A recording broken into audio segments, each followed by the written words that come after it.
এয়া সাফল্টিং নামঘৰৰ সন্মুখৰ টুকুৰা। এয়া প্ৰতিমূৰ্তি স্থাপন কৰিছে, অতি আটক ধুনীয়াকৈ সজাই পৰাই তুলিছে। মই যাব নোৱাৰাৰ বাবে অতি দুখিত, বিশেষ কাৰণত যাব নোৱাৰিলোঁ ইয়াৰ পৰা। বহুত ধুনীয়াকৈ লাইটিঙৰ ব্যৱস্থা কৰিছে।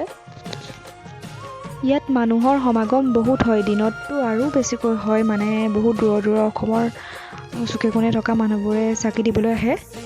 এয়া ৰাতিৰ ভাগৰ দৃশ্য। ইয়াৰ পৰাই মই প্ৰণাম জনাইছোঁ নামঘৰলৈ, আমাৰ বৰ নামঘৰলৈ। এয়া বিষ্ণু সজ্জা তৈয়াৰ কৰিছে।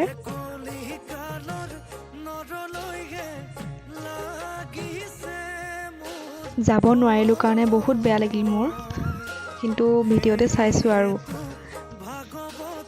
এয়া লাইটিঙৰ ব্যৱস্থা ইমান ধুনীয়াকৈ কৰিছে, সকলোৱে ভিডিঅ' কৰি গৈছে আৰু।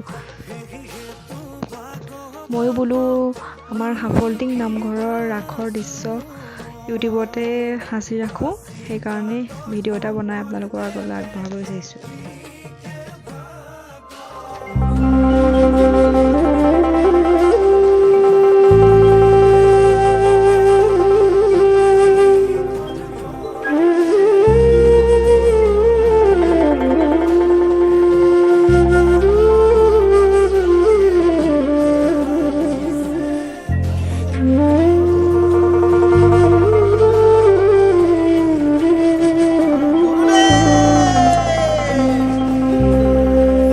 জগতৰে গুৰু তুমি,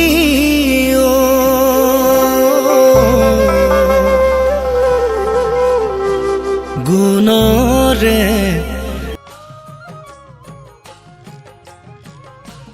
ৰাম ৰাম মায়া জানে পৰিহীন কলিত মৰহিব এ ধৰ্মৰ সুবাস পাবৰ হেতু ভাগৱত পঢ়িব এ পূৰ্ণ হব পান কৰি হৰি নাম।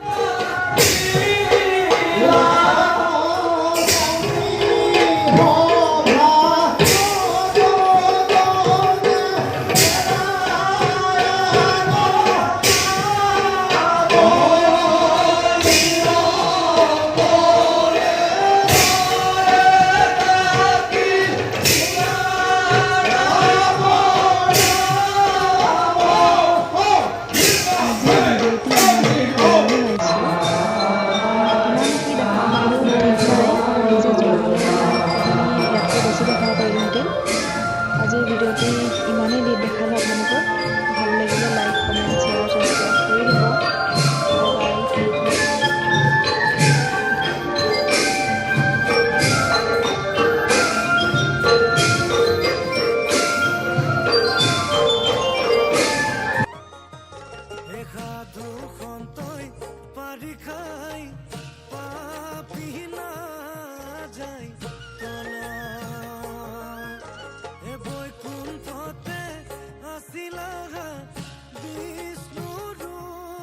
ৰাস মহোৎসৱ সাফল্টিঙত 7 দিনীয়াকৈ পাতিছে, আপোনালোকে আহিবলৈ নাপাহৰিব।